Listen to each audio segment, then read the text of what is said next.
Troisième jour sur la route des vins à Etterswiller pour un lieu des histoires. Et nous allons voyager un peu aujourd'hui avec Marie-Christine Lang et Arnaud Rapp. Regardez.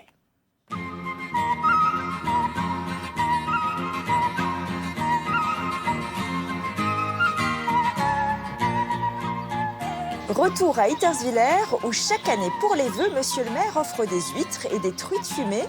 Et ce n'est pas un hasard, vous allez comprendre pourquoi. À Etterswiller, il flotte comme un air de grand large. Entre la cité viticole alsacienne et l'île de Bréa dans les Côtes d'Armor, c'est une amitié qui dure depuis presque 50 ans. Un serment de jumelage unit les deux communes depuis 1975. En mairie, avec tous ces souvenirs, on ne sait plus trop si on est en Bretagne ou en Alsace.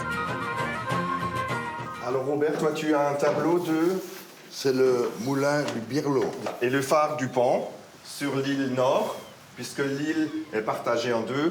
Le Nord est un peu plus aride aussi. Une image qui me reste, c'est le Bélem.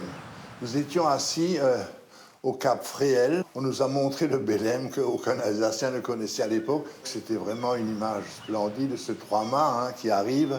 C'est là aussi que nous avons découvert des champs d'artichauts. Il n'y en a pas des masses, il fallait déjà sortir un petit peu de Bréa. Nous sommes allés jusqu'au musée océanographique de Brest et visiter la rade de Brest, etc. Donc, le côté culturel n'a pas du tout été négligé.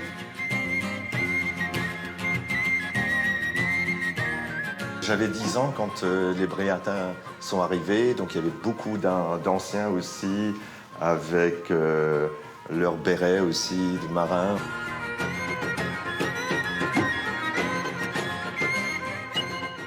Et alors nous avons fait découvrir à Bréa, effectivement, aussi nos cépages. Parce qu'avant, ils connaissaient le muscadet. On ne va pas dire de mal du muscadet, mais en fait, ça leur a permis de connaître aussi nos vins, notre gastronomie quand même, qui est très très différente des crustacés, des homards, toutes les bonnes choses qu'on peut trouver sur Bréa. 1000 kilomètres séparent les deux communes et pourtant, entre les insulaires bretons et les Etterswillerois, il y a bien des similitudes. Les Bretons, en général, les Alsaciens, ont des caractères bien affirmés. Et ces caractères leur permettent justement d'affirmer leurs convictions, d'affirmer aussi ce qu'ils ont sur le cœur. Et Dieu sait que c'est une affaire de cœur entre Bréa et nous. Une expression que j'utilisais souvent, nous sommes toujours à marée haute. C'est-à-dire que finalement, nous sommes débordants de convictions, de joie, de plaisir, de bonheur. Et ça perdure, et c'est ça qui est bien.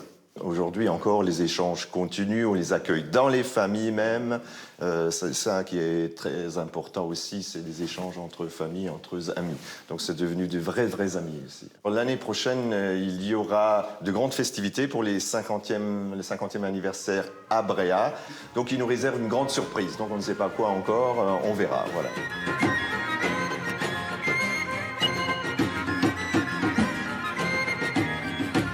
Et dans notre prochain épisode, on vous parlera d'un tout autre anniversaire qui se fête cette année dans la commune.